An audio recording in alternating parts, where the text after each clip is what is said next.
لمن اشكر الله أنا مراعي والبي صلوا على نور أحمد الله نور المنازل يا محمد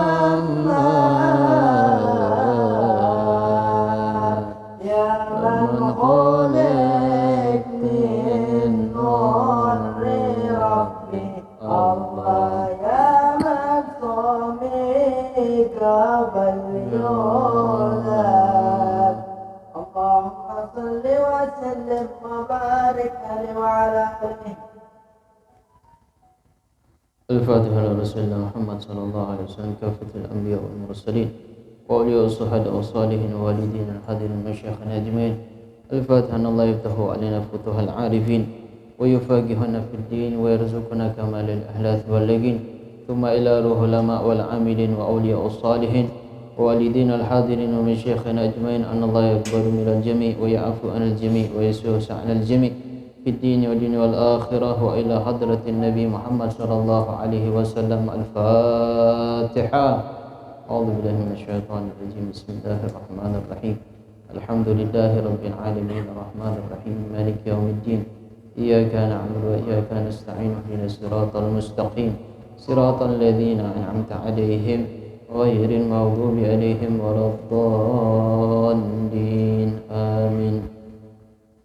Bismillahirrahmanirrahim. Assalamualaikum warahmatullahi wabarakatuh.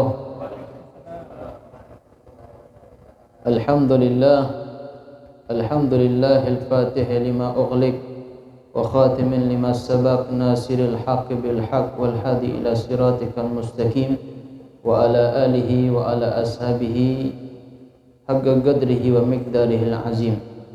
Subhanaka la ilma lana illa ma 'allamtana innaka antal alimul hakim.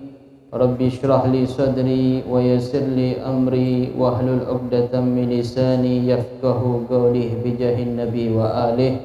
Amma ba'd.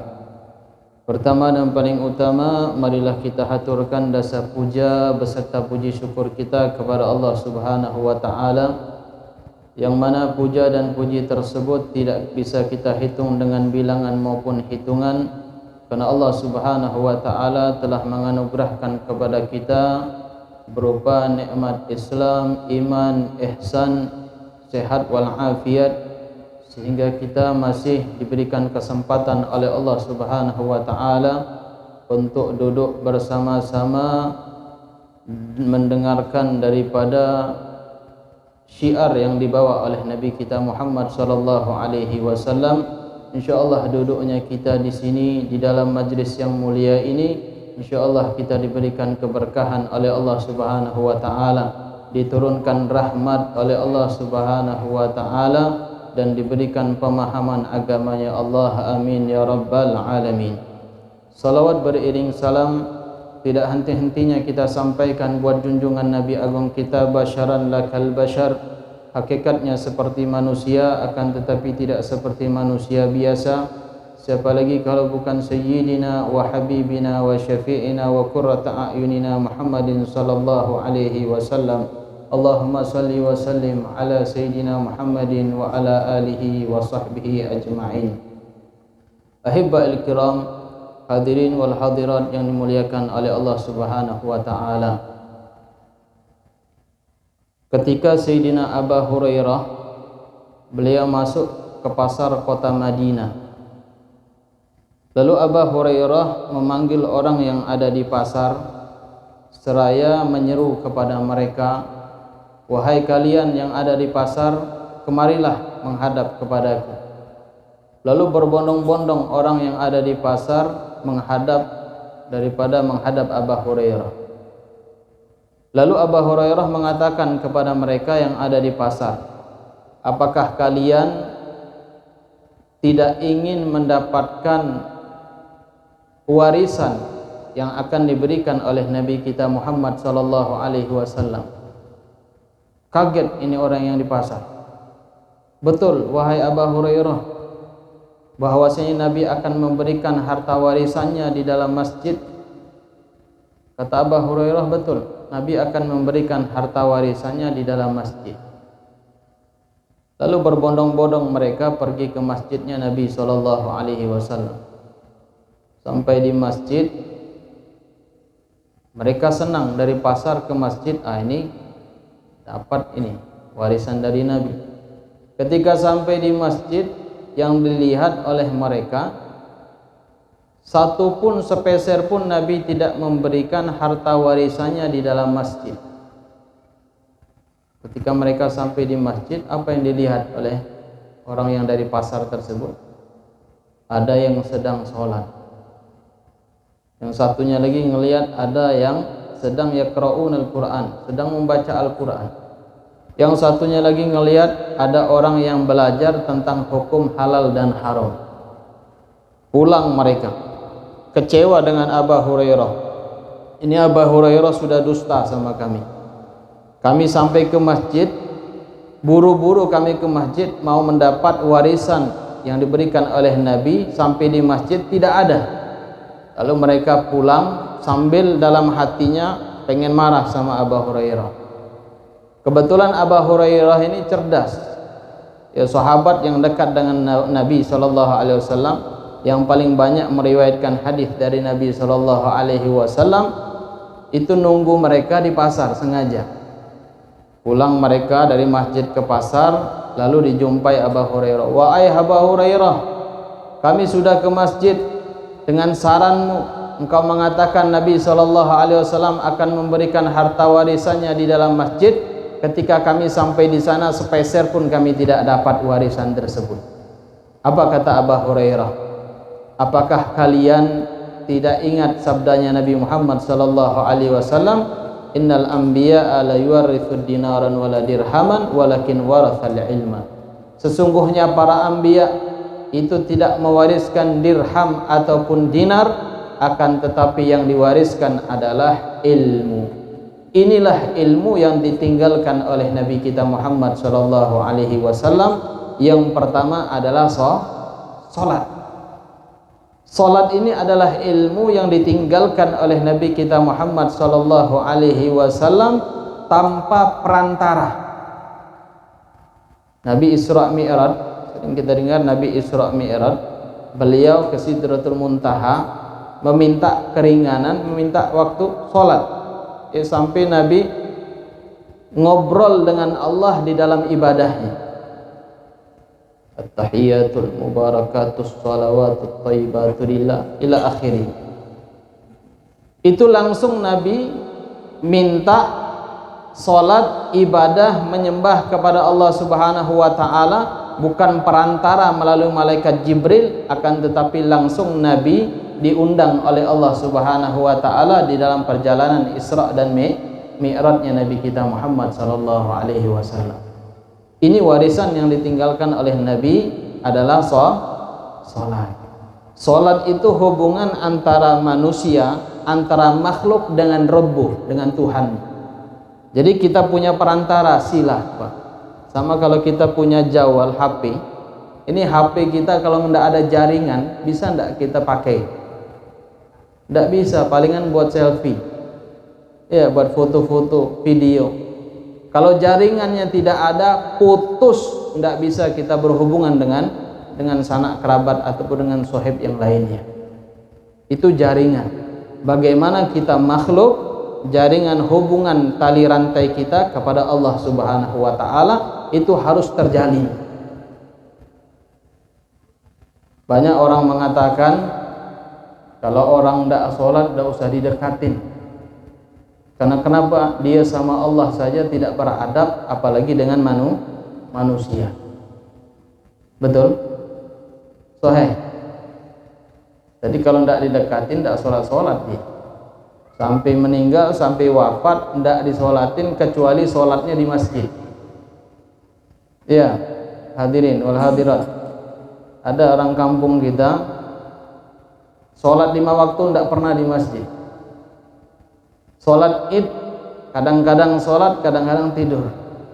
Sholat Jumat wabil khusus. Cuman kalau meninggal dunia pasti dibawa ke masjid. Nah, ini aja, misalnya seandainya kalau dia tidak pernah aktif sholat 5 waktu di masjid, atau tidak pernah sholat di masjid, seumur hidupnya tidak pernah sholat, sudah tidak usah dibawa ke masjid, sholat di rumah. Sholat di rumah, bawa langsung ke pemakaman. Setuju? Hah? Setuju? Nanti takutnya na'udzubillah min dzalik, pernah kejadian ada jenazah meninggal dunia masih muda. Dia meninggal dunia masih muda, ketika dibawa ke masjid, masjid itu nolak. Kayak ada magnet di dalamnya. Dia mau masuk didorong keluar, mau masuk didorong keluar. Ini jangan, na'udzubillah min dzalik, jangan sampai kita nanti wafat meninggal dunia yang kita tinggalkan adalah kenangan-kenangan yang buruk. Nah, ini sholat ini adalah kunci utama dari segala-galanya. Kunci utama dari segala-galanya, hubungan antara manusia dengan Tuhannya adalah sholat. Yang kedua yang ditinggalkan oleh Nabi kita Muhammad sallallahu alaihi wasallam adalah yaqra'unal Qur'an, membaca Al-Qur'an. Banyak di zaman sekarang orang yang sudah mentalak 3 Al-Quran, sampai-sampai Al-Quran di rumahnya tidak pernah dibaca. Betul? Sampai-sampai Al-Quran dibuat pajangan tapi tidak pernah dibaca. Sampai-sampai Al-Qurannya ditaruh di atas lemari, kalau pas masuk bulan Ramadan baru dibuka, debunya tebal sampai sawangan. Ini Al-Quran. Kadang bilang, iya Beb, kalau di rumah itu Al-Qurannya memang jarang dibaca, tapi ana ada aplikasi Al-Quran, ana sering baca. Mana banyak membaca sama main HP. Main HP-nya lebih banyak. Baca Al-Qurannya bukan kurang, malahan sebulan itu paling kan 10 menit tahan baca Al-Quran. Kalau megang HP-nya tahan berjam-jam, dari pagi sampai sore, dari sore sampai subuh. Al-Qur'annya tidak dibaca. Inilah warisan yang ditinggalkan oleh Nabi kita Muhammad sallallahu alaihi wasallam. Yang terakhir adalah warisan yang ditinggalkan oleh Nabi, belajar tentang hukum halal dan haram. Ini alhamdulillah malam ini dan malam-malam kemarin kita sudah menjelaskan tentang hukum-hukum di dalam hukum fikih. Di dalam fikih ini ada pembahasan tentang haram, tentang halal, ada mubah, ada makruh, ada sunnah. Nah, inilah warisan yang ditinggalkan oleh Nabi kita Muhammad sallallahu alaihi wasallam. Ketika Nabi sallallahu alaihi wasallam, kemarin sudah kita jelaskan, sedang duduk bersama para sahabatnya, lalu kedatangan pemuda ini menghadap di hadapan Nabi sallallahu alaihi wasallam. Ini hadis yang diriwayatkan oleh Sayyidina Umar. Datang kepada Nabi, pakaiannya putih, sadidu bayad, sadidu syawad, dan rambutnya hitam. La yura atharu minna, la yura atharu safari, dan tidak kelihatan daripada bekas perjalanan. Datang menghadap kepada Nabi, fa asnada rukbatih, meletakkan kedua lututnya di hadapan lutut Nabi sallallahu alaihi wasallam, wa wada'a kaffain, meletakkan kedua telapak tangannya di ala fakhidin, di telapak pahanya Nabi Muhammad sallallahu alaihi wasallam. Wa qala ya Muhammad akhbirni anil Islam.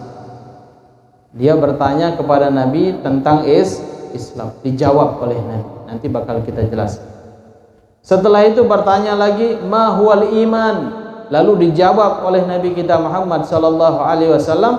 Terakhir, ma huwa ihsan. Setelah itu baru ditanya lagi tanda-tanda hari kiamat. Itu dijelaskan oleh Nabi kita Muhammad sallallahu alaihi wasallam di dalam hadis arba'in, hadis yang pertama.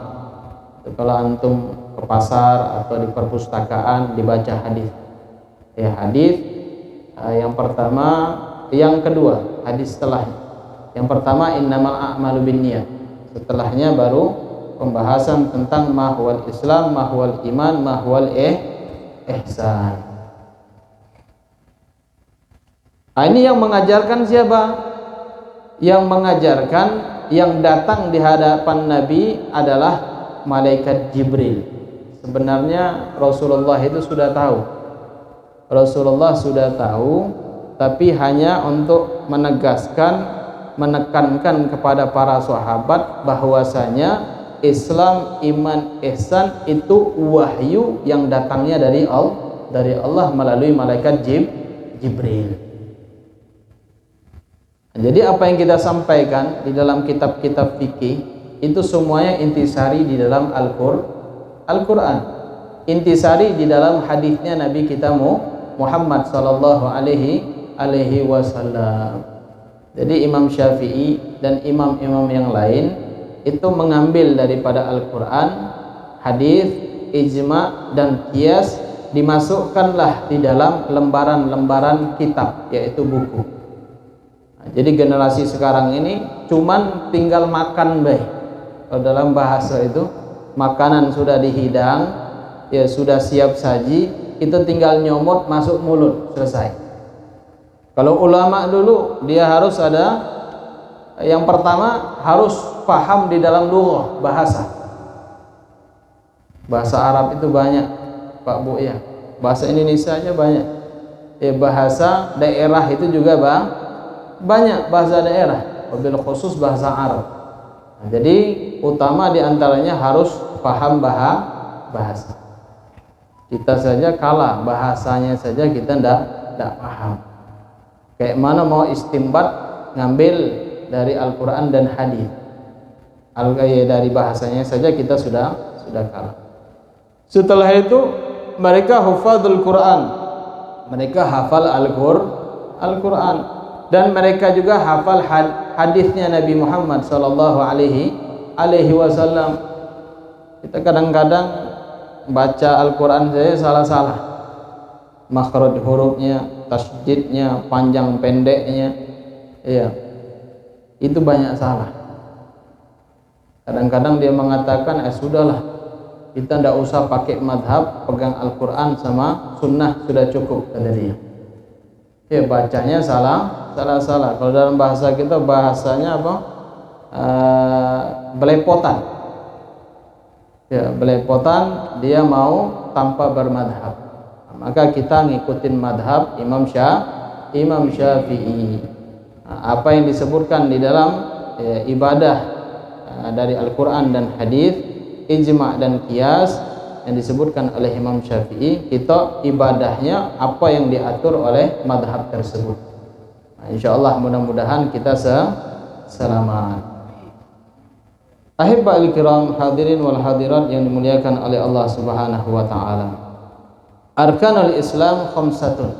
Rukun Islam ada 5. Yang pertama syahadatu an la ilaha illallah wa anna Muhammadar Rasulullah.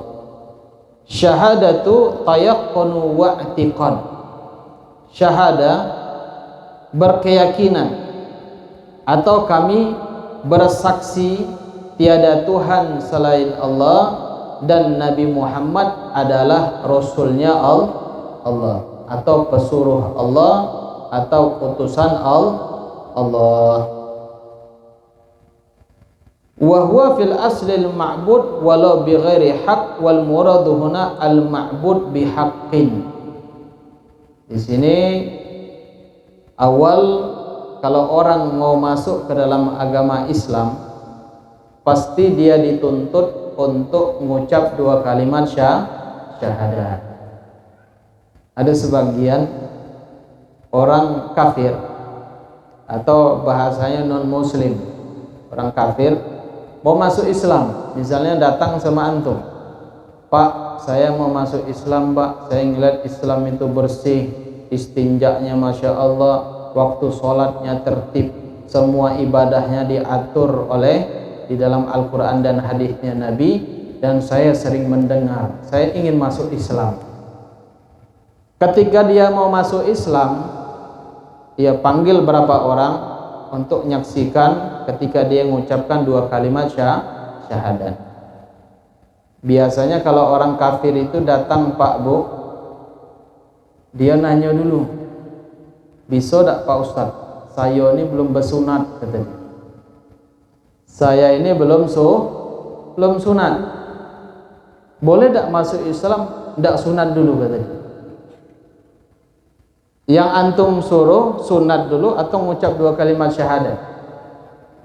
Mengucap 2 kalimat syahadat. Jangan disuruh sunat, takut dia. Banyak kejadian, Masya Allah, sohib-sohib kita, ada satu orang kafir datang karena pengen masuk Islam. Ustaz, katanya, oh ya, inti harus sunat dulu, kalau tidak sunat tidak diterima, katanya. Padahal bahasanya dia ini sebenarnya bergurau ya, bahasanya dia bergurau. Tapi orang kafir tadi dia serius datang mau masuk Islam, tapi dengar dibilang harus sunat dulu, takut.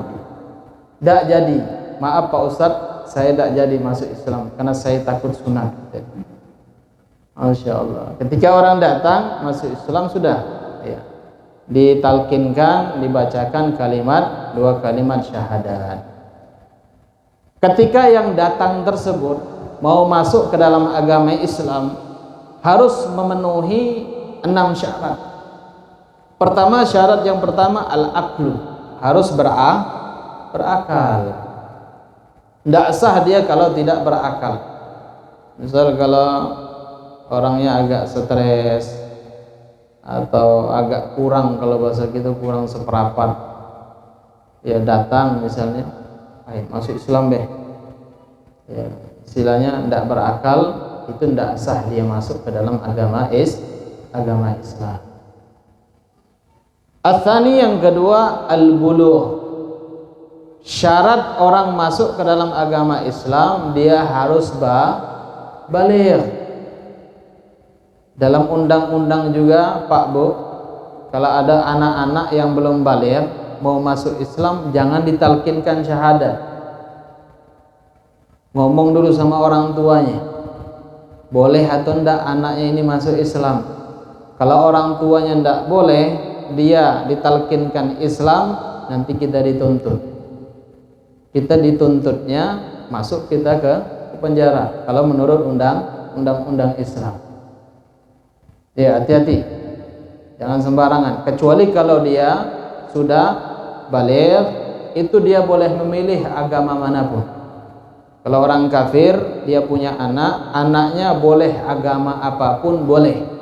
Nah, ketika dia baligh, boleh, ini syaratnya masuk ke dalam agama Islam. Tapi bagaimana Beb seandainya yang masuk tersebut orang tuanya, abahnya masuk Islam, uminya juga masuk Islam, anaknya 10 orang, semuanya belum baligh, umurnya ada yang 1 tahun, ada yang 2 tahun, ada yang 4 tahun, ada yang 5 tahun, lengkap sampai 9 tahun, sampai 10 tahun umur anaknya. Ini ketika kedua orang tuanya masuk ke dalam agama Islam, ini otomatis tabaan li abaweh, dia mengikuti agama kedua orang tuanya.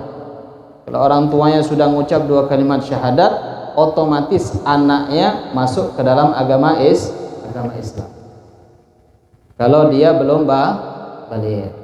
Kalau dia sudah baligh, akil baligh, maka dia ditalkinkan 2 kalimat syahadat. Kalau dia sudah akil baligh, pernah mimpi, pernah haid, kalau perempuan pernah junub, maka ketika mengucap 2 kalimat syahadat diperintahkan untuk mandi janabah, mandi junub. Apa hukumnya mandi junub? Wajib atau sunnah? Wajib, diperintahkan. Tapi orang kafir itu, anak tidak paham Beb, apa niatnya. Sudah, sahaja aku niat mandi mengangkat hadas besar lillahi ta'ala, atau sahaja aku mandi mengangkat hadas besar, cukup ya, langsung mandi. Setelah mandi sudah, yang mana belum bersunat disuruh sunat Kalau sekarang kan enak sunat, pakai laser, pakai apa itu sudah tidak tanpa sakit. Kalau zaman dulu, masya Allah, zaman orang-orang tua kita dulu, datuk-datuk kita dulu, ya bakar, iya, jepit pakai bambu, masuk ke dalam air, dijepit, nunggu berapa jam, sudah tuh tegak, baru dipotong. Zaman dulu. Cuma alhamdulillah, orang yang bersunat zaman dulu ada yang sering meninggal, tidak ada kan? Malah panjang-panjang umurnya. Maka ada orang yang softo, dia bergurau, mana sakit sunat sama sakit melahirkan, ibu-ibu? Sakit melahirkan atau sakit sunat? Yang sakit itu sunat daripada melahirkan. Kalau sunatnya 2 kali, 3 kali, masya Allah. Kalau ibu-ibu melahirkan biasa 1, 2, sampai 10 pun anaknya aman. Kalau bapak-bapak sunat sampai 2 kali, 3 kali selesai, habis. Nah, jadi berarti sakit sunat daripada melahirkan. Tapi jaminan orang yang melahirkan itu dijamin oleh Allah Subhanahu wa taala matinya dalam keadaan syahid walau mata fi waladi zina, biarpun dia mati dalam mengandung anak perbuatan zina. Ini jaminan ibu-ibu. Cuma alhamdulillah ya, mudah-mudahan ya semuanya kita dijaga oleh Allah Subhanahu wa taala, ya keluarga kita, sanak kerabat kita semuanya dijaga oleh Allah Subhanahu wa taala. Mudah-mudahan kita dimatikan dalam tetap istiqomah, mengucapkan di dalam hati kita, beriktikad, berkeyakinan, dan kita bersaksi tiada Tuhan selain Allah dan Nabi Muhammad adalah utusan Allah. Amin ya rabbal alamin. Ats-tsalis, yang ketiga, an-nutqu bi syahadatin. Syarat masuk ke dalam agama Islam itu harus mengucap 2 kalimat syahadat. Syahadat kepada Allah dan syahadat kepada Nabi Muhammad sallallahu alaihi wasallam. Ada yang bilang, ana syahadat sama Allah sajalah, sama Nabi Muhammad ndak usahlah, katanya. Ndak sah, ndak dianggap. Atau syahadat sama Nabi Muhammad, sama Allahnya ndak, juga tidak dianggap. Dia harus syaratnya menyebutkan 2 daripada nama Allah dan nama Nabi Muhammad. Asyhadu an la ilaha illallah wa asyhadu anna Muhammadar Rasulullah. Itu syarat di dalam ketika seorang masuk ke dalam agama Islam. Setelah itu yang ar-rabi' keempat, syarat keempat, al-muwalah. Harus mualah itu beriringan. Ketika syahadat kepada Allah langsung diiringi dengan syahadat kepada Nabi Muhammad. Misal contoh, ada orang kafir duduk, ya, ayo, asyhadu an la ilaha illallah. Dia baca asyhadu an la ilaha illallah. Talqin lagi, wa asyhadu anna Muhammadar Rasulullah. Diam lama. Ini tidak mualah. Dia syaratnya harus mualah beriringan antara lafaz Allah, syahadat kepada Allah dan syahadat kepada Rasulullah sallallahu alaihi wasallam. Setelah itu wa tartib bainahuma, harus tertib. Syahadat dulu kepada Allah baru kepada Nabi Muhammad. Ini tidak dibalik sama dia. Apa? Asyhadu anna Muhammadar Rasulullah wa asyhadu an la ilaha illallah. Dirubah, diputar balik sama dia. Ini syaratnya harus tertib. Syahadat kepada Allah dulu, baru syahadat kepada Nabi Muhammad sallallahu alaihi wasallam. Mudah. Jika syahadat sudah dia masuk ke dalam agama Islam, maka dia aman daripada azabnya Allah Subhanahu wa taala. Ini kunci. Ini kunci seorang yang kafir, orang yang tidak menuhankan Allah Subhanahu wa taala, Akan tetapi ketika dia mengucapkan dua kalimat syahadat, meyakinkan tiada Tuhan di dalam hatinya, tiada Tuhan selain Allah, dan Nabi Muhammad adalah utusan Allah, sudah dia selamat daripada nar, daripada api neraka. Enak ada Islam, cuma dua kalimat syahadat dia aman deh, sudah Islam, selamat. La kulli hal, mudah-mudahan maka kita sering membaca alhamdulillah ala ni'matil Islam wa kafa biha minan ni'mah. Alhamdulillah ala ni'matil Islam wa kafa biha min ni'mah. Alhamdulillah ala ni'matil Islam wa kafa biha minan ni'mah. Ini nikmat yang paling uzma, yang paling agung adalah nikmat Islam. Tidak ada duanya. Ya, mudah-mudahan insyaallah kita doakan ketika ada orang kafir, ya, dia sering melihat orang Islam, dia sering dekat duduk sama orang Islam, mudah-mudahan dia diberikan hidayah oleh Allah Subhanahu wa taala. Habib ada sohib orang Cina, orang Chinese asli, Masya Allah, mendermakan hartanya untuk masjid, untuk pondok pesantren, anak yatim, jembatan, dan yang lainnya, tapi belum dapat hidayah. Kita selaku manusia hanya mengajak kebaikan apa yang diajarkan oleh Nabi SAW, tetapi hidayah itu urusan Allah Subhanahu wa taala. Jadi kalau orang muslimnya baik, akhlaknya bagus, perilakunya bagus, etikanya bagus, itu orang kafir otomatis ketarik dengan Islam. Mereka tahu apa yang dibawa oleh Nabi kita Muhammad sallallahu alaihi wasallam. Mudah-mudahan diberikan hidayah oleh Allah Subhanahu wa taala. Amin ya rabbal alamin. Wa iqamus shalah, dan mendirikan salat. Ini rukun di dalam rukun Islam, harus mendirikan salat. Maka di dalam Al-Qur'an itu ada ayat menyebutkan aqimus shalah, dirikanlah salat. Kalau kita pegang Al-Qur'an, tidak melihat ditinjau dari hadisnya Nabi Muhammad sallallahu alaihi wasallam, salah. Ada orang yang berpegangan Al-Quran, hadis, ini juga salah juga. Harus ada ijma, harus ada qiyas. Ada juga orang yang paham cuman Al-Quran saja, kalau hadisnya tidak pakai, karena saya lebih mengedepankan Al-Quran daripada hadis, kata dia. Nah, ini hati-hati. Pernah ketemu belum orang paham seperti ini? Belum?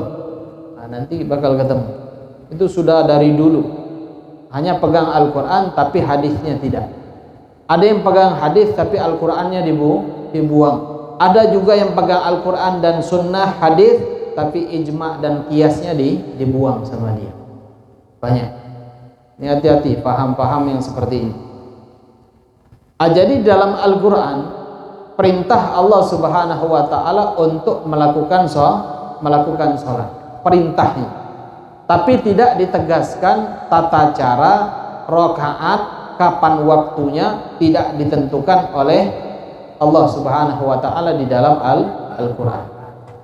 Salat zuhur berapa rakaat? 4 rakaat. Disebutkan dalam Al-Qur'an? Tidak. Salat maghrib tidak disebutkan dalam Al-Qur'an. Salat subuh 2 rakaat juga tidak disebutkan di dalam Al-Qur'an. Salat zuhur, salat asar 4 rakaat juga tidak disebutkan di dalam Al-Qur'an. Akan tetapi disebutkan di dalam hadisnya Nabi SAW, sallu kama ra'aitumuni usolli, salatlah kalian seperti engkau melihat aku salat. Pernah melihat Nabi salat? Belum pernah. Jadi sekarang kita salat 5 waktu yang biasa kita kerjakan, ngikut siapa? Nah, jadi bukan ngikut Habib, ngikut Ustadz, ngikut siapa? Ngikut Nabi Muhammad sallallahu alaihi wasallam. Yang dekat dengan Nabi Muhammad siapa? sahabatnya Nabi, keluarganya Nabi sallallahu alaihi wasallam. Jadi tata cara salatnya Nabi itu diajarkan kepada para sahabat. Sahabat mengajarkan kepada tabi'in, tabi'in mengajarkan kepada tabi'in, yaitu masuklah di dalam madhab yang empat: Imam Abu Hanifah, Imam Malik, Imam Syafi'i, Imam Ahmad ibnu Hanbal. Mereka lah penerus dari tabi'in, dari sahabat, dari Nabi Muhammad sallallahu alaihi wasallam. Disitulah kita tahunya salat. Datang zaman sekarang kita tidak usah pakai madhab. Hebat dia berarti. Berarti ente salatnya belajar sama siapa, Pak? Langsung malaikat Jibril turun atau malaikat Israel yang ngajarin? Pasti ada tali rantainya. Tali rantainya dari ulama fulan, dari guru fulan, dari syekh fulan, sampai madhab yang empat, dari tabi'in, sahabat ke Nabi kita Muhammad sallallahu alaihi wasallam. Ada tali rantainya. Masya Allah. Nah, jadi faham yang seperti itu jangan diikutin. Ya, faham yang seperti itu jangan diikutin. Ada faham yang pegang Al-Quran saja tidak boleh diikutin, sesat. Ada yang faham megang hadis saja, Al-Qurannya dibuang, itu juga sesat. Ada juga faham yang megang Al-Quran dan Sunnah, ijma' dan qiyas tidak ikut, itu juga sesat. Karena ijma' itu para sahabatnya Nabi Muhammad sallallahu alaihi wasallam. Di dalam qiyas itu juga disebutkan juga di dalam Al-Quran. Contoh misalnya di zaman Nabi orang zakat pakai apa? Gandum. Di kampung kita pakai beda. Nabi merintahkan, hadisnya sahih, pakai gandum. Kita kok pakai beras? Ada mazhab lain pakai fulus. Oh, ini bid'ah ini. Tidak diajarkan Nabi. Ngapa ente pakai beras? Pakai gandum ente. Di zaman Nabi tidak. Maka dikiaskan di dalam hukumnya makanan pokok. Maka harus mengikuti kias. Kalau tidak ngikutin kias, ajarannya sesat. Maka kita ahlus sunnah wal jamaah yang dipegang adalah Al-Quran, sunnah, hadis Nabi, ijma' dan kias. Ini 4 sumber di dalam hukum madhab kita Imam Syafi'i. Alhamdulillah kita madhabnya Imam Syafi'i. Iqamus shalah. Jadi ada rentetan tali rantai dari ulama, dari guru, dari syekh, dari fulan, dari tabi'in, madhab 4. Setelah itu tabi'in, sahabat, sampai ke Nabi kita Muhammad sallallahu alaihi wasallam. Habib mau tanya, ada tak orang lahir ke dunia ini tanpa perantara seorang ibu? Ada. Lahir tanpa perantara seorang ibu sekarang ini, bukan Nabi Adam, bukan. Ada. Tidak ada. Atau turun dari langit langsung jatuh misalnya. Atau keluar dari bumi, keluar, nangis dia langsung. Tidak kan? Pasti ada perantaranya. Kecuali, itu pengecualian, Nabi Allah Adam alaihi salam, itu pengecualian. Begitu juga pengecualian seorang perempuan yang melahirkan tanpa suami. Siapa? Siti Maryam. Itu pengecualian. Pengecualian. Ya, itu menunjukkan kekuasaan Allah Subhanahu wa taala. Jadi kita di dunia ini semuanya harus ada perantaranya. Maka dalam ayat Al-Quran itu wabtahu ilaihil wasilah, perantaranya kita.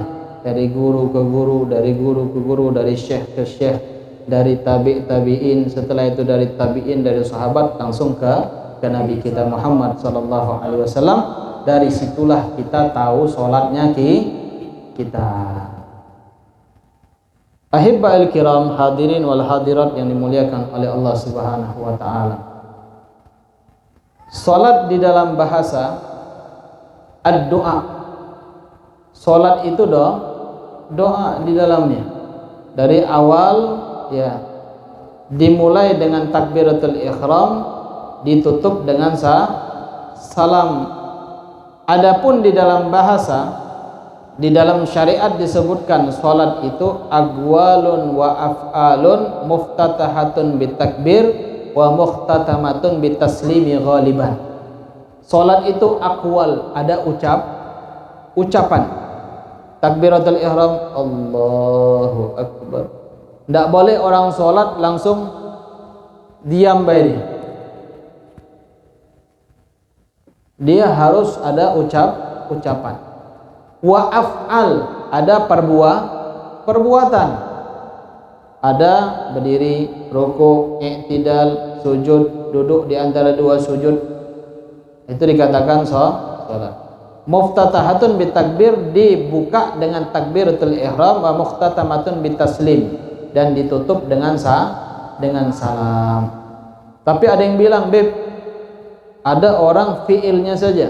Dia bisa berdiri, rukuk, i'tidal, sujud, duduk di antara dua sujud, tapi tidak arti akwalnya. Bisa Beb, seperti orang bisu. Bisu itu kan bisa ngomong. Tapi kalau orang bisu tetap wajib dia. Ketika baca Al-Fatihah dia harus keluar tidak suara kalau orang bisu? Keluar kan? Nah, dia wajib harus diangkat. Sampai kalau kita bilang wajib diangkat, dia tidak dengar Beb kalau orang bisu. Nah, jadi tetap dia diangkat suaranya. Nah, itu kalau dia bisu. Nah, kalau dia bisu sama tuli repot. Nah, tapi kalau zaman sekarang alhamdulillah kan ada pelajaran apa namanya itu? Apa namanya? Iya, pakai bahasa isyarat atau ada pelajarannya. Ya, ini alhamdulillah. Oh, sampai dia bisa belajar, tahu, dia paham. Ala kulli hal. Ini dipraktekkan dengan ilmu tersebut ketika di dalam salatnya. Wa af'alun, ada juga fi'il tanpa qaul tadi. Ada juga tanpa fi'il, tanpa qaul, tanpa ucapan. Apa? Seperti orang yang orang bisu kena ikat. Tapi dia tidak bisa berdiri, tidak bisa rukuk, tidak bisa sujud, tidak bisa duduk di antara dua sujud. Dia dalam keadaan terikat. Atau misalnya seperti orang yang di ruang ICU, tidak sadarkan diri, tapi dia dalam hatinya tahu, telinganya masih dengar, oh ini fulan nih datang, tahu dia, tapi dia tidak mampu untuk mengangkat matanya. Itu wajib dia harus sholatnya di dalam hati. Insyaallah nanti ada pembahasan bab di dalam rukun sholat. Nah, di antaranya sholat ini adalah amalu yang pertama kali awalul amal yang dihisab oleh Allah Subhanahu wa taala. Ya, pertama kali yang dihisab oleh Allah adalah sholat. Wal ma yuhasabu yaumal qiyamah, pertama kali dihisab nanti adalah salat. Jadi Allah butuh tidak salatnya kita? Allah butuh salat kita. Allah tidak butuh dengan salatnya kita. Ada kisah Bani Israel. Pemuda Bani Israel ini dia beribadah kepada Allah Subhanahu wa taala 500 tahun. Karena zaman dulu umurnya panjang-panjang, tapi umatnya Nabi Muhammad umurnya qasirah, pendek-pendek. Zaman dulu 500 tahun ibadah kepada Allah Subhanahu wa taala, tidak pernah sekedip mata pun bermaksiat kepada Allah. Itu kadang-kadang umur pendek, banyak maksiat, tiap hari nengok maksiat, betul? Iya. Ini 500 tahun beribadah kepada Allah, sekedip mata pun tidak pernah bermaksiat kepada Allah Subhanahu wa taala. Lalu dikirim satu malaikat untuk nguji ini ahlu ibadah. Lalu malaikat tadi turun nanya sama pemuda tersebut, wahai pemuda, Saya mau nanya sama engkau, engkau ingin masuk surganya Allah dengan amal ibadahmu atau dengan rahmat Allah? Apa kata pemuda tersebut? Dengan pedenya dia bilang, saya masuk surganya Allah dengan amal ibadahku, kata dia.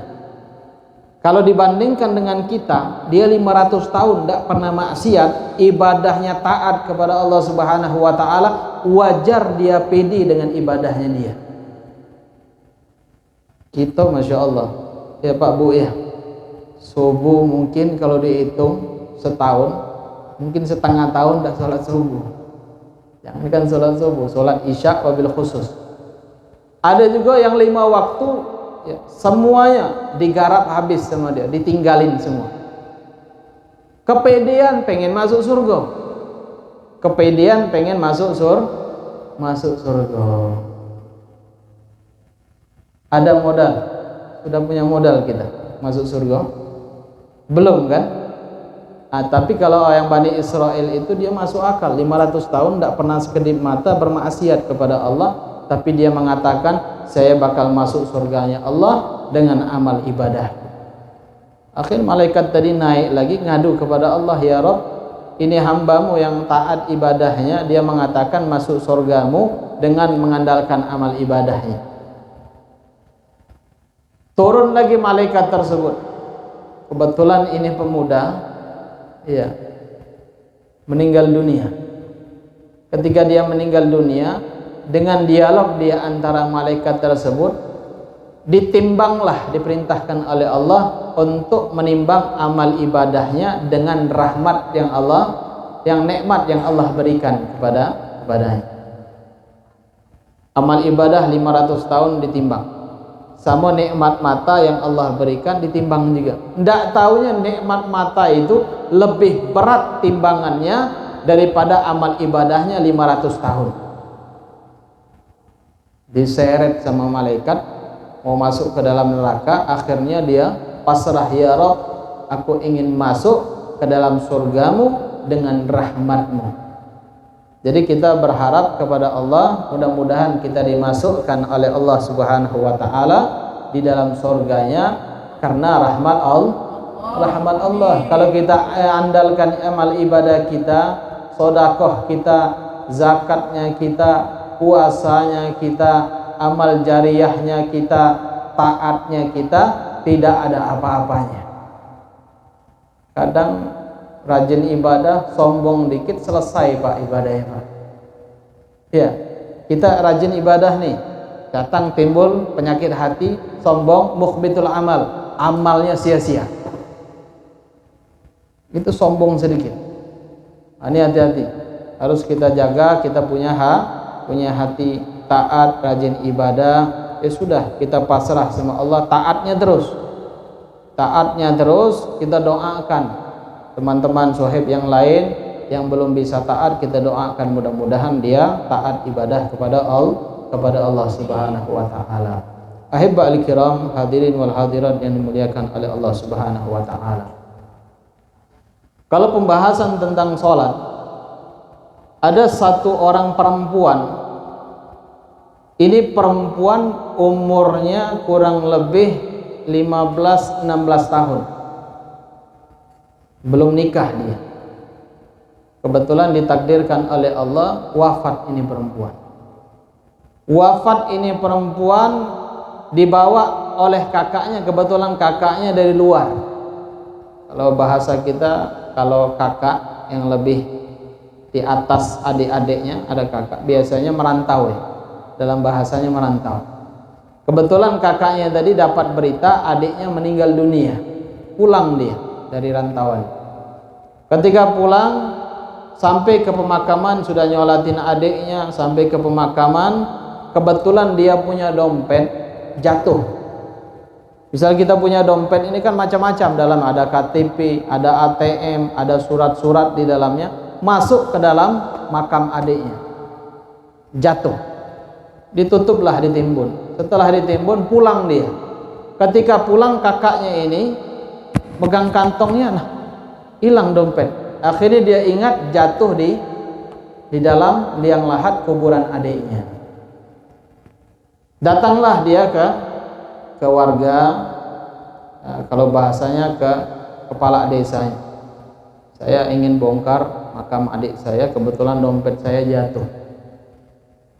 Sudah diizinkan, akhirnya dibongkar. Ketika dibongkar, pertengahan dia mau bongkar, ista'alan nar, keluar api dari kuburan adiknya. Keluar api dari kuburan adiknya, kaget ini kakaknya, takut, ditutup lagi.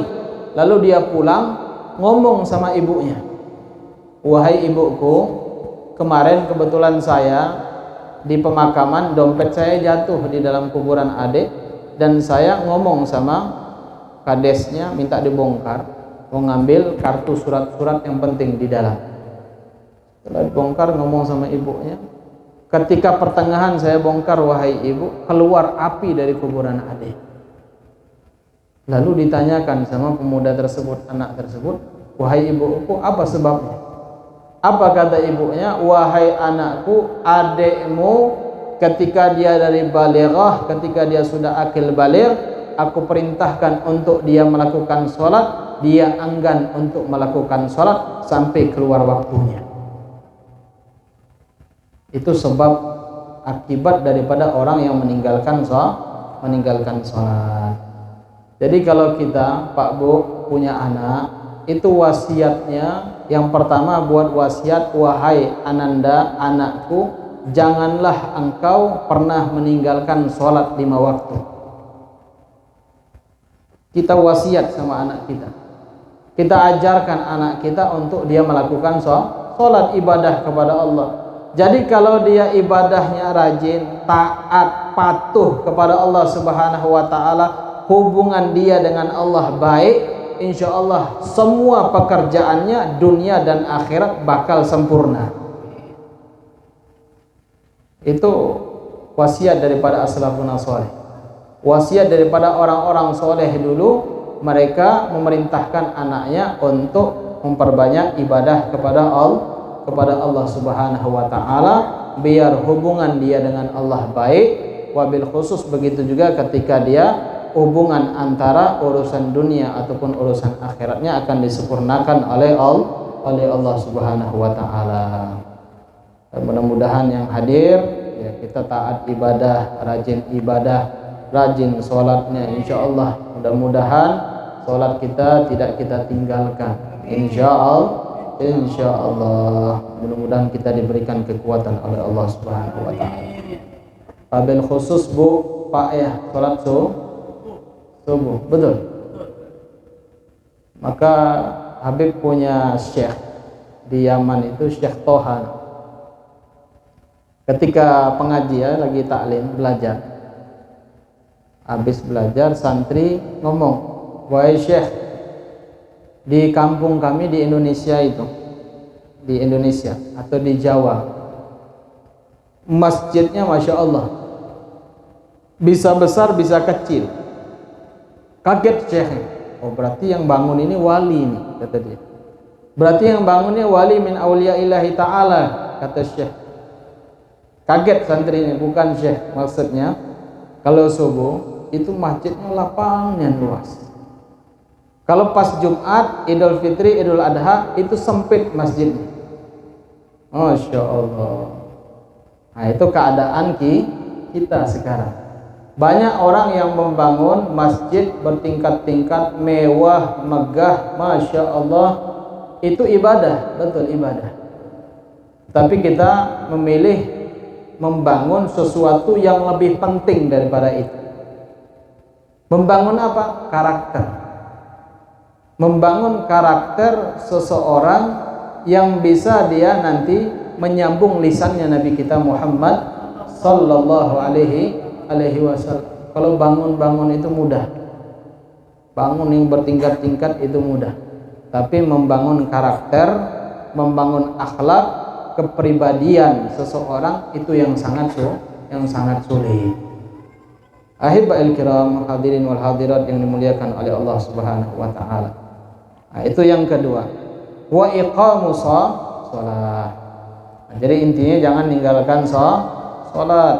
Biarpun dalam keadaan sakit, dalam keadaan udzur, dalam keadaan tidak mampu, tidak berdaya, lutut kita tidak mampu untuk bergerak, tangan kita tidak mampu bergerak, cuman hati yang bisa, itu Allah berikan hati untuk kita, maka kita pergunakanlah untuk ibadah kepada Allah Subhanahu wa taala.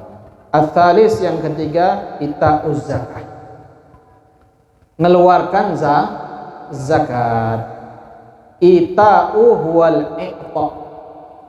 I'ta itu memberikan. Nah, nanti ada pembahasan batasan mana saja orang yang mengeluarkan zakat. Ya, batasan mana saja, nanti ada bab zakat khusus. Siapa saja yang wajib mengeluarkan zakat. Zakat di dalam bahasa an-nama wa tathhir. Nama itu sesuatu yang muncul, yang timbul, at-tathhir mensucikan. Jadi ketika kita mengeluarkan harta kita daripada zakat, itu seakan-akan kita mensucikan kita punya harta. Nanti dijaga oleh Allah Subhanahu wa taala harta tersebut. Wa syar'an ismun lima yakhruju an mal au badan ala wajhin mahsus. Dalam syariat suatu nama apa-apa yang dikeluarkan dari harta atau zakat badan atas cara yang khusus. Nanti ada bab khusus di dalam pembahasan zakat. Ahibba'il kiram hadirin wal hadirat yang dimuliakan oleh Allah Subhanahu wa taala. Ada satu kisah. Satu orang ini dia biasa bercocok tanam. Kalau dalam zaman itu berkebun lah bahasa kita. Dia berkebun, kalau di Arab itu dia nanam gandum. Ada juga beras, ya, padi. Tapi identiknya gandum, nanam gandum. Kebetulan setiap kampung daerah itu, setiap kampung itu kan dapat kaplingan masing-masing dia. Si fulan dapat setengah hektar, dapat 1 hektar, jadi dia nanamnya satu serentak. Kebetulan ini ulama, dia punya tanahnya di tengah-tengah tanahnya dia, tetangganya di sebelahnya dia. Akhirnya serentak nanam. Ketika serentak nanam, sekian bulan panen dia. Tapi tetangga sebelahnya ini rusak, kena hama. Semuanya kena hama kecuali tanaman dia. Biasa kalau di daerah Arab itu, wabil khusus di Hadramut, itu jarot belalang. Itu belalang itu masya Allah banyak. Kalau kita duduk pengajian ini, kalau musim belalang itu bisa nangkap, masukin botol penuh, semuanya dapat bawa sebotol. Belalang itu boleh digoreng. Ya, belalang itu diambil sayap kakinya digoreng. Rasanya kayak udang. Yang dihalalkan oleh Nabi apa? Maitatan jarot ya. Jarot yaitu belalang. Itu dalam hadisnya Nabi kita Muhammad sallallahu alaihi wasallam. Tapi jangan belalang sembah. Ada belalang sembah itu mabuk kaki. Dia ada memang belalang khusus yang untuk dimakan. Rasanya kayak ada yang pernah makan belum? Sudah pernah? Belum pernah? Halal kok. Halal tidak pernah saya. Iya, belalang itu rasanya kayak udang. Tapi kalau kami waktu di Hadramut di Tarim, di Rubat dulu, lagi taklim, lagi ngaji, kan banyak kholako.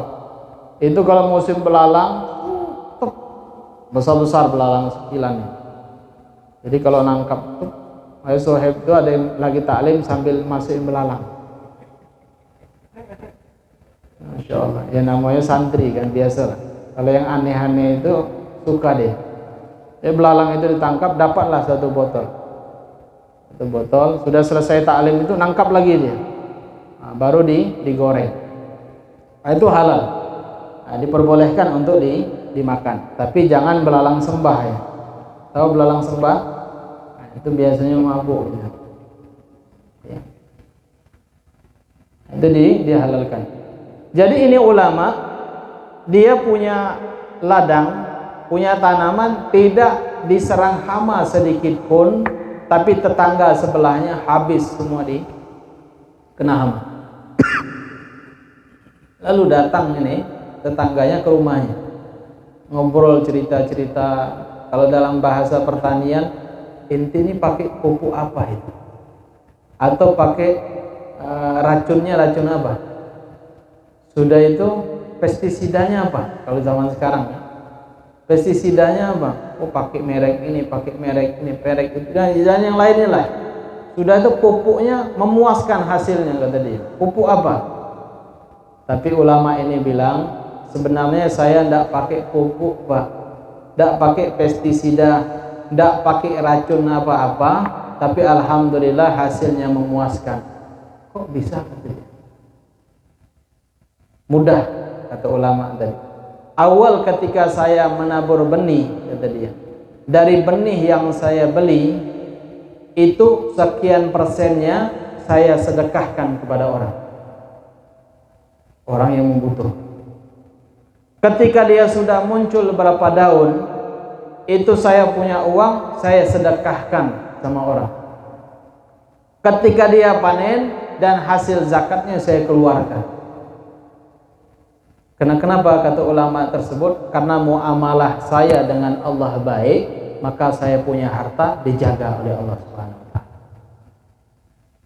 Jadi kita kadang muamalah kita sama Allah yang tidak baik.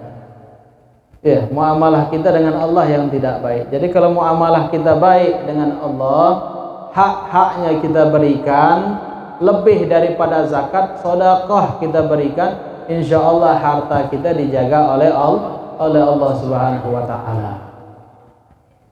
Kadang-kadang zaman sekarang, masya Allah, kita lebih memilih keuntungan daripada ya sedekah, hibah, ya mewakafkan harta kita.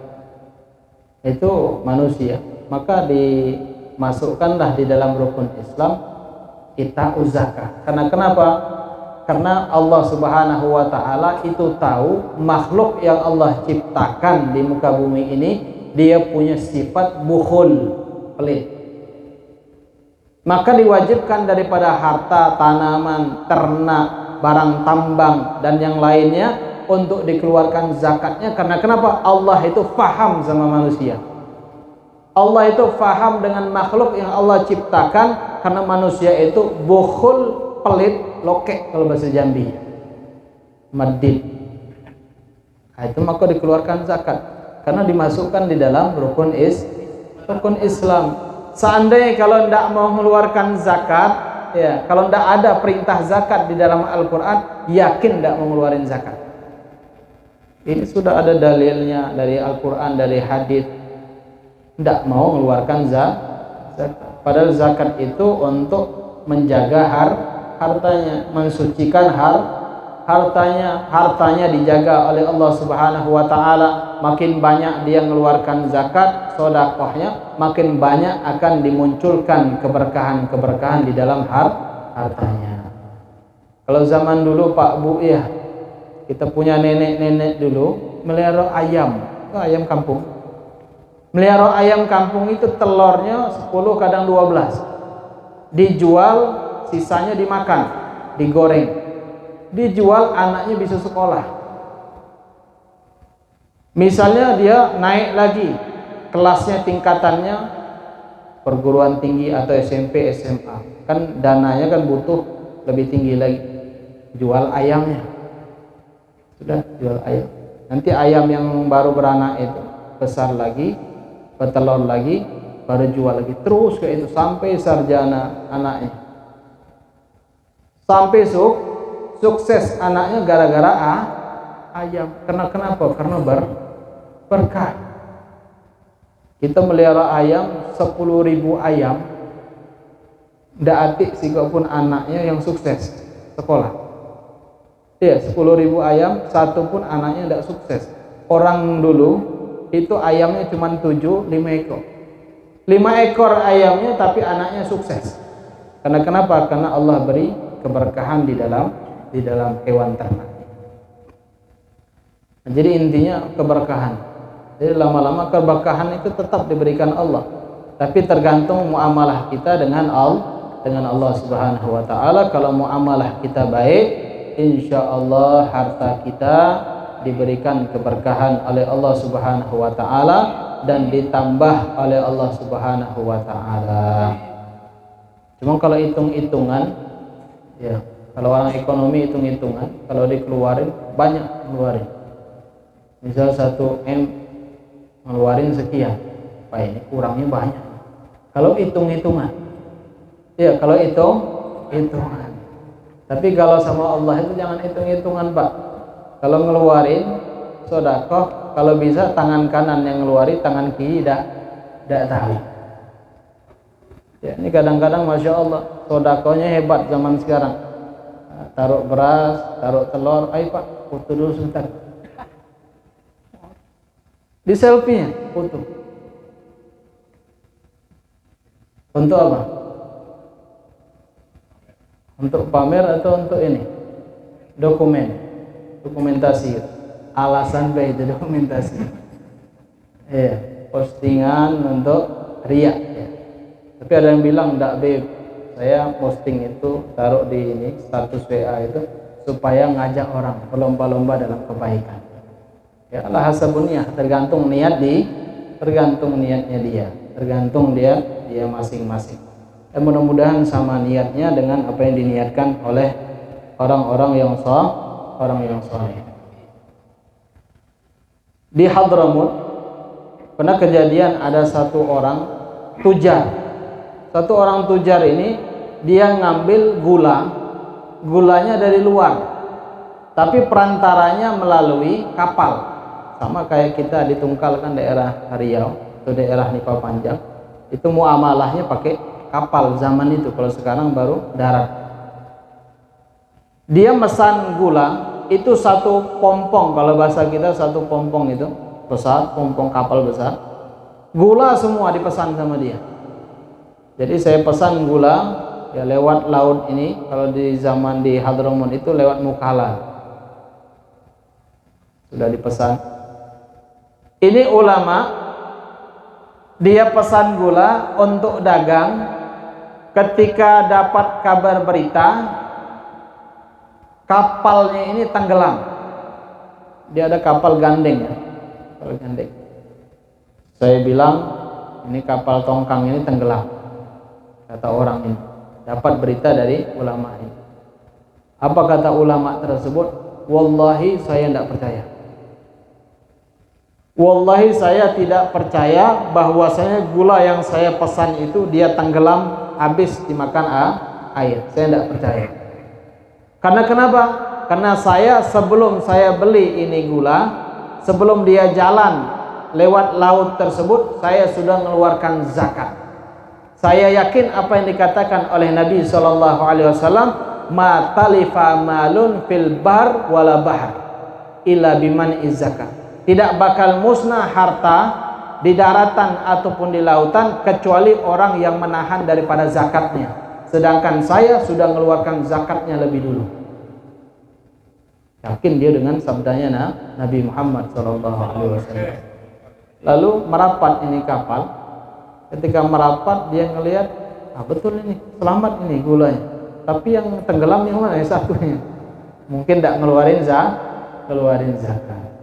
Jadi ulama tersebut mengatakan, kenapa? Karena muamalah saya dengan Allah baik, maka harta saya akan dijaga Allah lebih baik. Itu keutamaan di dalam faedah di dalam kita mengeluarkan zakat. Ini perintah yang diperintahkan oleh Allah Subhanahu wa taala. Wa shaumur Ramadan, dan puasa pada bulan Ramadan, wal hajjul baiti man istata'a ilaihi sabila. Insyaallah al-usbu al-akhir minggu depan kita bahas. Sampai di sini kalau ada yang ditanyakan, fadhol.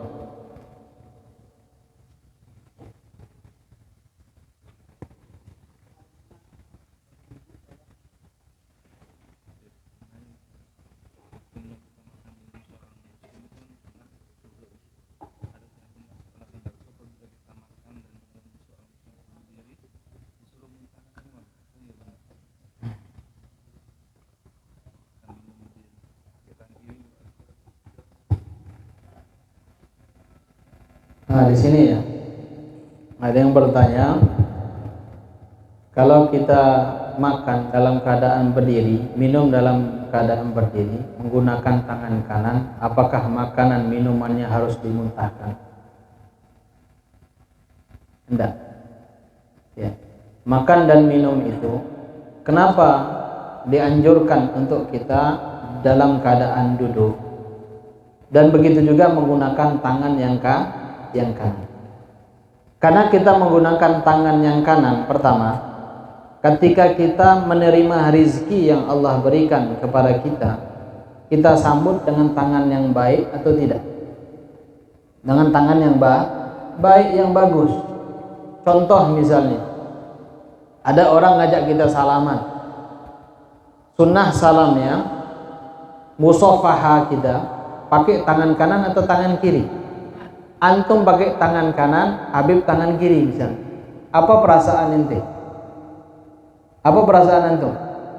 Dia mau jolorkan tangan kanan, Habib enggak tangan kiri. Padahal sehat tangan. Oh. Apa perasaannya? Wah, ini kurang ajar nih Habib. Dalam hati.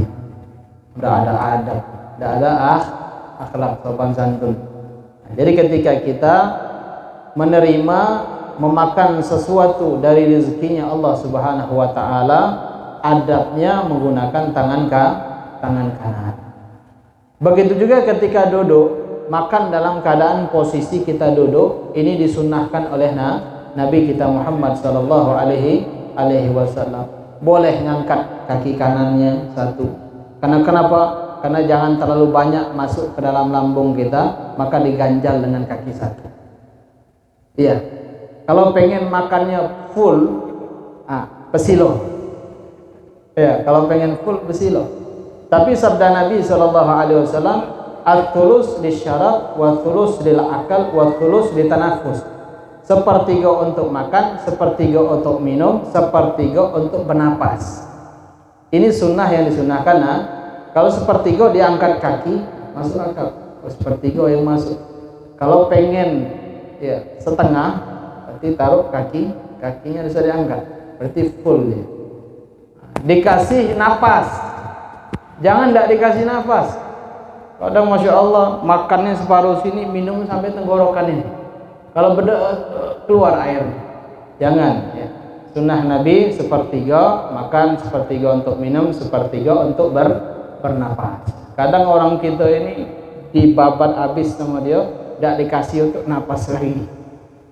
Ya, apalagi datang kondangan lengkap, nasinya gunung, sudah itu ayam masuk, rendang masuk, perkedel masuk, gado-gado masuk, rendang ayam masuk, rendang daging, ada ikan masuk juga ikan, ada kambing pun masuk. Masya Allah, sayur mayur, jengkol dan yang lainnya lengkap, tidak dikasih napas lagi. Nah, sudah ya, kita makan sepertiga, minum sepertiga, dan sepertiganya untuk nafas. Nah, ini sunnah yang disunnahkan oleh Nabi kita Muhammad sallallahu alaihi wasallam. Makan itu untuk apa? Untuk nyambung hidup. Kalau tidak makan mati emangnya? Enggak kan? Malaikat tidak makan hidup. Ashabul Kahfi sekian puluh tahun, ratus tahun, tidak mati hidup. Iya. Apakah hidup itu harus makan? Tidak kan? Nah, tapi Nabi SAW menerangkan boleh kita makan. Ya. Kalau anak punya guru, Habib punya guru, Habib Salim Abdullah bin Umar Asy'ari, beliau mengatakan, "Kul kal jamal." Kata Habib Salim, makanlah enti seperti onta. Onta itu kalau dia minum, jangan makan. Minumnya itu sederum habis. Ya, onta itu satu derum, itu mungkin kurang, karena dia bisa nampung air. Itu onta. Makanlah seperti onta, kata Habib Salim. Fatakunu kal jibal. Engkau akan seperti gunung. Jadi makan itu diperbolehkan, tidak dilarang oleh syariat. Hukumnya mubah, boleh makan, boleh tidak. Tapi diniatkan apa? Li ta'ati lahu maqad nawa. Ketika inti makan diniatkan untuk taat. kepada Allah. Ngapa inti banyak makan? Oi, karena banyak makan ini insya Allah 5 waktu tidak tinggal. Salat sunnah, duha, salat tahajud, salat witir, salat qabliyah, ba'diyah tidak tinggal insya Allah. Karena saya makan niatnya untuk taat kepada Allah Subhanahu wa taala. Tapi biasanya kalau banyak makan banyak maksiat. Iya kan? Banyak tidur. Banyak maksiat. Ya sekedarnya lah yang disebutkan Nabi, sepertiga untuk makan, sepertiga untuk minum, sepertiga untuk bernapas. Nah, itu yang disunnahkan oleh Nabi Shallallahu Alaihi Wasallam. Jadi sunnah orang kafir jangan diikutin. Orang kafir itu sambil olahraga dia makan roti, sebelahnya pakai air. Sehat ini kata dia. Sehat menurut ente, tapi menurut Nabi SAW itu tidak sehat. Makan duduk, ya, minum juga duduk. Menerima rezeki dari Allah menggunakan tangan kanan, jangan pakai tangan kiri. Kalau bisa kita makan ngadap nasi, hidangan makanan itu pakai baju. Ini ada kadang pakai celana pendek, auratnya kelihatan, tak sopan dia menerima rezeki Allah Subhanahu wa taala. Nah, jadi adab kita dijaga. Makan aja kita diperintahkan untuk beradab, pakai tangan kanan, duduknya nutup aurat.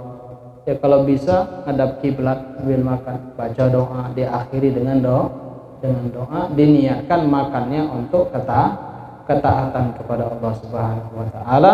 Awalnya mubah, jadi hukumnya menjadi sunnah. Ada yang ditanya lagi? Assalamualaikum warahmatullahi wabarakatuh. Waalaikumsalam. Pak Habib mau perkara memotong kuku atau memotong rambut di hari yang pernah disebutin salah satu ulama kita Habib Salim, yang memotong di hari-hari yang dilarang itu terdapat di kitab Habib. Yang kedua, pernah dengar dari ulama juga, setelah makan itu kalau bisa minimal sejam setelahnya atau baru minum itu karena sah perkaranya pernah seperti itu. Itu dalam kitab apa juga? Iya. Nah, itu yang pertama, motong kuku ya sunnah. Disunnahkan hari-hari yang disunnahkan diantaranya hari Senin.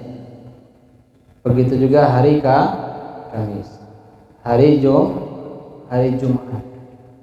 Ini yang disunnahkan oleh Nabi kita Muhammad Sallallahu Alaihi Wasallam. Nanti ada tata cara kefiahnya, yang mana dulu dipotong, kaki juga nanti insya Allah. Bab ada khusus hisalul fitrah. Bab hisalul fitrah itu di dalam kitab-kitab besar, kitab-kitab Safinah ini tidak disebutkan, tapi di kitab di atasnya disebutkan. Di dalam kitab Baijuri disebutkan, di dalam kitab Bushrul Karim, di dalam kitab Takriratus Syadidah yang lebih mudah itu disebutkan. Di antaranya hari Senin. Begitu juga dalam riwayat hari Kamis pagi. Barang siapa yang ingin diberikan harta oleh Allah Subhanahu wa taala, kekayaan. Jadi kekayaan ini bisa hissiyah atau ma'nawiyah. Bisa memang kaya nian atau tajir nian, atau hatinya diberikan kekayaan oleh Allah Subhanahu wa taala. Jadi pagi hari Kamis potong kukunya. Diniatin, ya Allah mudah-mudahan tajir, potong kukunya. Ya, diniatkan tajir. Cuman kalau tajir agak repot, pengajiannya tidak datang lagi. Sibuk dengan hartanya. Yang punya kebun, Beb tidak bisa malam Sabtu, karena hari Sabtu itu ke kebun sampai hari Ahad malam, Senin baru balik. Ala kulli hal, duduk di majelis ada nelpon, karena sibuk, bisnisnya banyak. Telepon akhir Jumat di luar, bukan di dalam majelis. Telepon. Nah, itu ala kulli hal. Yang penting kita qanaah, merasa cukup apa yang sudah Allah berikan kepada kita. Begitu juga nanti keutamaan harinya, Senin, Jumat, dan begitu juga. Ada juga yang mengatakan bagaimana afdolnya motong kuku itu hari Jumat atau setelah sholat Jumat. Itu hari Jumat tetap. Sebelum melakukan sholat Jumat atau setelah Jumat. Mana bagus? Sebelum Jumat. Ada yang mengatakan setelah Jumat. Karena kenapa? Karena mabaina Ramadan ila Ramadan, mabaina Jum'ah ila Jum'ah mukaffiru dzunub bainahuma. Antara Ramadan satu dan Ramadan lainnya, dan antara Jumat dan ke Jumat dia bisa meleburkan dosa. Jadi ketika kita melepaskan daripada salah satu anggota di tubuhnya kita ini, hilang dia dari dosa, baru kita potong. Tapi kalau nunggu setelah Jumat biasanya lupa. Lupa. Sudah pagi sebelum mandi potong kuku, baru kita Jumatan. Yang terakhir tadi makan, bukan minum. Minum setelah makan. Berapa jam? Ada yang mengatakan ulama itu paling bagus kayaknya 2 jam. 2 jam. Sejam tuh bagus, paling cepatnya 10 menitan. Ya. Tergantung ala hasabul ini, tergantung kondisi antum masing-masing. Kalau seandainya makannya tidak keselak atau kuat, jangan dipaksakan. Kadang makan gitu, ini harus sejam 2 jam. Datanya lengket di sini tulang. Misalnya, mudarat mendatangkan mudarat, sudah inti minum. Tapi ala kulli hal, kalau zaman itu kan makan korma. Jadi makan korma itu memang kita makan, setelah itu 1 jam baru kita minum air. Karena kenapa? Karena dampak efek kita makan korma tanpa diiringi dengan air sejam setelahnya itu membuat tubuhnya kita kebal, kuat, kebal. Jadi kalau tidak percaya silakan. Nanti makan korma, tidak usah minum 1 jam atau 2 jam, insya Allah nanti punya tubuh bakal kebal. Ada di Hadramaut satu orang Badui. Ini dia tidak pernah minum, makan tidak diiringi dengan minum. Nanti sejam 2 jam baru dia minum. Tapi makannya korma, minumnya susu ontang. Sekian tahun dia kayak gitu dipraktekin sama dia, sampai kebetulan dia ke rumah sakit, ada suntik apa itu. Ketika dia disuntik, jarum suntikannya bengkok jarum suntik. Sekali, 2 kali digituin, bengkok juga. Pertama mungkin agak tumpul atau apa jadi bengkok. Enggak. Yang kedua kayak itu juga. Lalu ditanya sama dokter, apa rahasianya Pak? Punya ilmu kebal? Enggak, katanya. Kalau di Indonesia kan ilmu kebal. Kalau saya tanya, saya setiap makan 1 jam 2 jam saya tidak minum. Setelah itu baru saya minum. Inilah faedahnya. Jadi untuk kekebalan tubuh bagi yang mampu. Kalau yang tidak mampu ya sudah minum. Itu ala kulli hal. Jadi disunnahkan juga, sama makan nasi dulu, makanan berat dulu, atau makan buah-buahan dulu sunnahnya. Makan buah dulu baru makan Kalau kita dibalik karena sering nonton TV, makan nasi dulu baru cuci mulutnya buah-buahan. Diputar sama orang kafir. Lu usah ngikutin sunnah Nabi kata dia. Inti ngikutin sunnah kami baik. Makan nasi dulu baru makan buah. Jadi ngikutlah kita. Sekarang sudah paham, makan buah dulu baru makan nasi. Kalau mampu untuk 1 jam nunggu minum, silakan. Kalau tidak mampu, ya tidak usah. Minum sekedarnya. Mudah-mudahan kalau kita mengikut sunnah-sunnah yang diajarkan oleh Nabi kita Muhammad SAW, insya Allah kehidupan kita sehat, jasadnya kita, rohaninya kita, semuanya karena Nabi kita Muhammad SAW adalah tibbul atibba, Nabi itu dokter dari segala dokter. Dokter dari segala dokter. Nabi. Apa yang disunnahkan, disyariatkan Nabi itu obat semuanya. Tapi kadang kita lebih memandang dokter yang dari luar negeri. Dokter dari luar negeri itu orang kafir. Yang kita ikutin itu. Tapi orang kafir kita tidak menafikan. Mereka juga ada penelitian. Malahan kebanyakan dari mereka masuk ke dalam agama Islam sebab mengikuti sunnahnya Nabi kita Muhammad Sallallahu Alaihi Wasallam. Tapi kita umatnya orang Islam banyak tidak mempraktekkan sunnahnya Nabi kita Muhammad. Banyak. Tapi kalangan majelis ta'lim, kalangan orang-orang alim itu yang ngikutin. Ya kadang-kadang ikut, kadang enggak. Lakulah. Penting kita ngikuti apa yang diajarkan oleh Nabi kita Muhammad Sallallahu Alaihi Wasallam. Insyaallah tubuh kita, ya, kehidupan kita diberikan kesehatan oleh Allah Subhanahu wa taala. Ada yang ditanyakan lagi?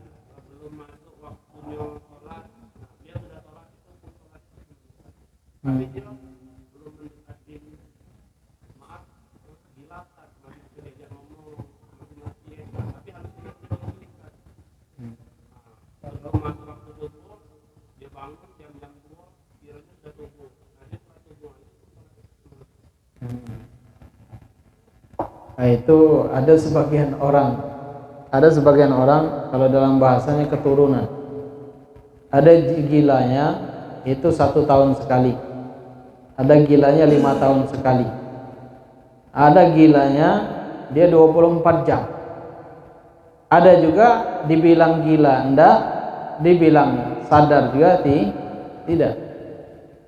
Nah, yang ini kayak disebutkan, kalau jalan megang tasbih, kalau diajak ngobrol nyambung dia.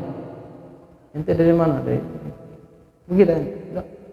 Akhirnya sudah itu datang lagi gilanya. Ada sebagian yang seperti itu. Bagaimana hukum sholatnya? Kalau orang gila itu sholatnya tidak wajib. Rufi al-qalam, ya, diangkat catatan baginya. Yang pertama siapa? An-naim, orang yang tidur hatta yastaiqadh. Orang yang tidur sehingga dia ketika dia bangun. Misalnya contoh, antum tidur, ya, tidur jam 11 malam. Biasanya bangun subuh, ndak taunya lewat subuhnya, ndak begadang. Apa hukumnya? Rufi al-qalam, dia angkat, tapi dia tetap, ya, mengqadha salat. Tapi di antaranya adalah rufi al-qalam adalah majnun, orang gila. Orang gila ini tidak dicatat mau dia sholatnya kapan, sebelum masuk waktu, di waktu ataupun di luar waktunya. Dia tidak dihitung lagi karena dia gila. Ini mungkin seperapat baru. Nah, gilanya baru seperapat. Itu tidak dihitung. Banyak itu sering ketemu orang yang kayak gitu. Kadang baca Al-Quran, ada Al-Qurannya di bawah, dia marah. Dia marah, Al-Quran harus tinggi, tidak boleh harus sejajar dengan kaki. Apalagi dengan pusar, kata, harus tinggi dari atas kepala. Kalau dalam logika betul itu orang gila ini. Hebat nih orang gila dari yang sadar. Karena kenapa Allah menunjukkan orang gila itu dikasih akal sama Allah, ya, tapi dicabut sebentar untuk mengajarkan orang yang diberi Allah akal. Pegang tasbih dia, tidak pernah sholat tiba-tiba sholat. Ya, tidak pernah sholat tiba-tiba sholat. Orang belum adzan jam 11 siang dia sudah adzan, dia sholat jadi imam. Ada orang yang kayak gitu. Nah, jadi rufi al-qalam, diangkat catatannya oleh Allah Subhanahu wa taala, ya, dia tidak wajib melakukan sholat. takut kalau dia sholat, wabil khusus sholat berjamaah, takutnya kaget imam, dicekeknya dari belakang, cekeknya imam, nganggu orang. Nah, sudah diamankan. Nah, diamankan dibawa ke rumah sakit jiwa. Rumah sakit jiwa itu bukan sebenarnya untuk orang stres, enggak, untuk pengobatan di situ supaya dia tenang, jangan ganggu orang, kaget dikasih obat di rumah sakit tersebut. Jadi dia tidak wajib melakukan sholat. Ayo gerak. Ada yang ditanyakan lagi?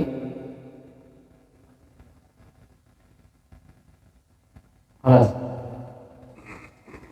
Bismillahirrahmanirrahim. Fatihah minatul qubul wal iqbal wa salahi kulli hal. An Allah yaghfiru dzunub wa yasrihu al-qulub wa yashtarul uyub, yubarik lana wa lakum fi kulli halin wa fil ahl wal mal wal iyal. ويغفر لوالدينا ووالديكم وجميع المسلمين والمسلمات والمؤمنين والمؤمنات أن الله يتولانا بولايته وأن يحفظنا من شر بليته وأن يحفظنا بتكسيرنا في حقه وفي حق نبيه حق أزواجنا حقوق الوالدين رب الحق والجميع المسلمين أن الله يبارك لنا في أوقاتنا أن الله يبارك لنا في أوقاتنا أن الله يبارك لنا في أوقاتنا وساعاتنا وإن كنا وإياكم من ذي معصية إلا طاعة ومن حليل وصال أجل معالي كل حتى دنيا كل مرضية ويشفي أمراضنا ويشفي أرضنا يتل عامرنا ولطف العافية ويسن سابقنا ويسن خاتمنا وإلى حضرة النبي محمد صلى الله عليه وسلم. الفاتحة. الحمد لله رب العالمين الرحمن الرحيم مالك يوم الدين إياك نعبد وإياك نستعين اهدنا الصراط المستقيم صراط الذين أنعمت عليهم. يا ربنا اعترفنا بأننا قد اقتربنا وأننا أشرفنا على لظى أشرافنا فتب علينا توبة تغسل كل حوبة واستر لنا العورات وآمن الروعات واغفر لوالدنا ربي ومولودنا والأهل والإخوان وسائر الخلان وكل ذي محبة أو جيرة أو صحبة والمسلمين أجمعين ربي أسمع فضلا وجودا للمصطفى رسول نهضى بكل سول صلى وسلم ربي عليه عد الحب وآله وصحبه لا تصي صحبه والحمد لله في البدء والتناحي والحمد لله رب العالمين والعفو منكم والسلام عليكم ورحمة الله وبركاته.